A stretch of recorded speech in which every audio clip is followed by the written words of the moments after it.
Hi guys, this video is for some viscera or the digestive system models. We're going to be identifying some organs in these models. Pay attention guys. Remember, you have to identify these organs for your models and they are going to be in your lab practical number 2. Here you have the sphenoid and you have the sinus, and you have here the sinus from the frontal bone. You have here, these are the nasal concha, superior, middle, and inferior in the nasal cavity. You have the external nares or nostrils.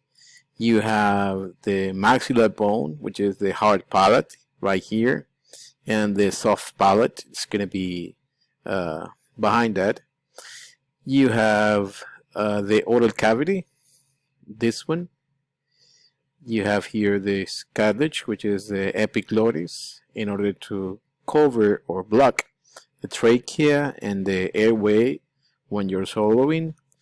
You have here the glottis, which is the opening between the vocal cords, and you have here the vocal fold. This is going to be the trachea.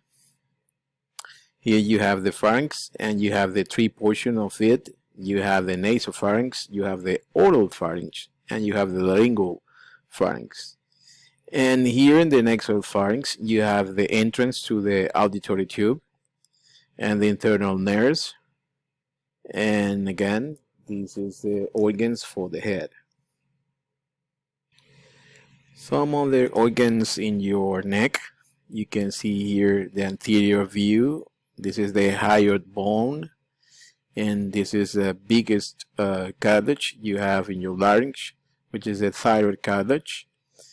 And here you have the thyroid gland with both lobes and the isthmus.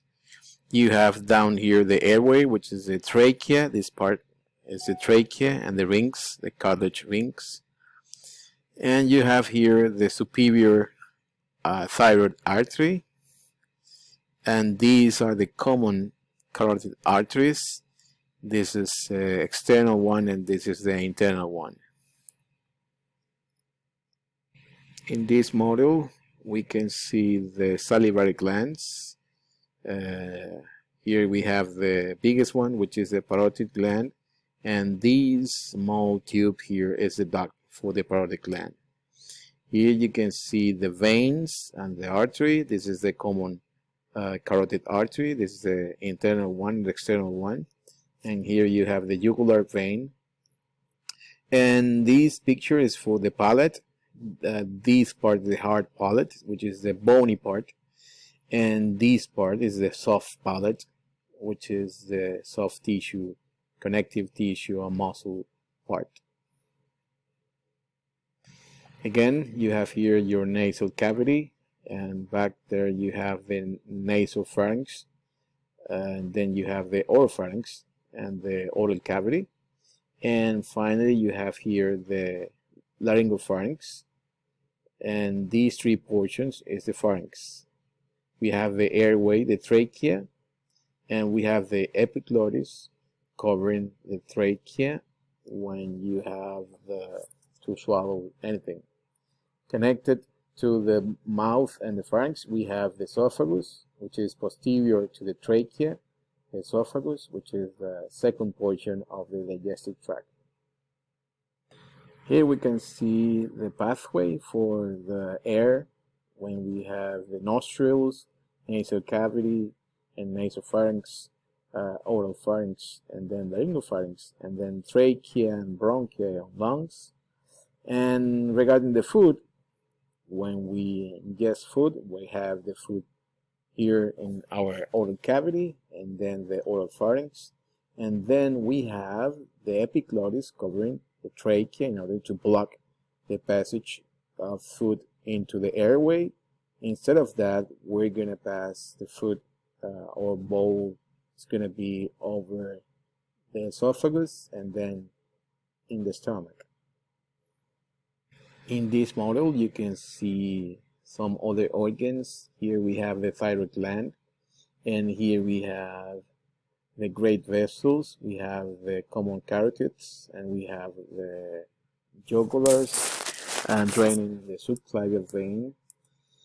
And here we have the lungs, the left one and the right one. Remember, the lungs have 3 lobes, the right one, and the left one has only 2 lobes. Here we have the heart between them, and covering the lungs we have the pleura, covering the heart we have the pericardium, and this is the location for the diaphragm in order to divide the thoracic cavity from the abdominal cavity. Inside the abdominal cavity we can see here the kidney. This is a coronal or sagittal cut or section of the kidney. You can see here the outer part of the kidney, and behind the left kidney we have the spleen, and here we have the abdominal aorta, and we have here the inferior vena cava.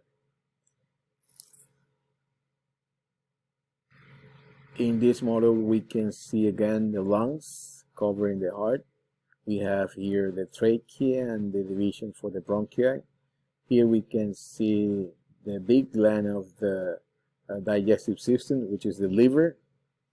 We can see here the pancreas, which is draining to the second portion of the first portion of the small intestine, which is the duodenum. We have here the small intestine. This is the colon or the large intestine. We have the ascending section, we have the transverse colons, and the descending, then the sigmoid and rectus. We have here the stomach, and behind that we have the spleen. Below the liver we have the gallbladder, which is for the storage of the bile. And we have here the heart again. In this model we can see left lung, the inner part. We can see the heart. Remember, we have here the aorta, the right ventricle, auricle, the right ventricle, left ventricle, and the left auricle. We can see here the division between thoracic cavity and abdominal cavity, which is a muscle. This is diaphragm. We have here the stomach, and behind the stomach we have the spleen. We have here the liver again. Number 5 is the liver. We have the gallbladder for the bile, and we have the colon. This section is the transverse colon, and this is the small intestine. We have jejunum and ileum here. In this model we can see the upper gastrointestinal tract. Again, it's going to be oral cavity, the oral pharynx, the laryngeal pharynx, and then we have the esophagus. The stomach, we have the 4 portions, which is the fundus, we have the body, we have the pylorus or the pyloric sphincter right here, and we have the cardiac region right here. Then we have the lower esophageal sphincter, the cardiac sphincter, and we have the other sphincter, which is the pyloric sphincter here. We can see here the liver again and the gallbladder. And this is the communication between the stomach and the small intestine, which is the first portion of the small intestine, which is the duodenum. And this one is, by the way, is the second portion of the duodenum, where it's opening the pancreas and the duct from the liver and the gallbladder. Again, with the digestive system model, we can see here the esophagus, the stomach. Here we have the cardiac sphincter. This is the stomach with the ruga. This is the fundus. This is the body. This is the pylorus. And here behind the stomach we can see the spleen. Here we have the small intestine. Remember, we're going to have here the jejunum and ileum. Here we have the duodenum, which is the 3 portions of the duodenum. The C shape of the duodenum. Here we have the pancreas draining in the second portion of the duodenum. And finally we have the large intestine, the ascending transverse colon and descending colon, the sigmoid and the rectum. Finally, you can see here the stomach. It's going to be taking off this part, covering this part. This is the inner part. Esophagus connecting with the stomach, the cardiac sphincter. This is the inner part, which is the vulva of the stomach. This is the pyloric sphincter. This is the pylorus. This is duodenum. You can see here behind the stomach, you can see here the lymphatic organ spleen. Then you have this splenic flexure. This is going to be the pancreas draining here. You have the small intestine, because you have here the duodenum and the ileum connecting with the large intestine. This is the cecum. This is the appendix. This is the ascending colon, the transverse colon, descending colon, and finally the sigmoids and rectum. And finally we have here the opening to the outside, which is the anus.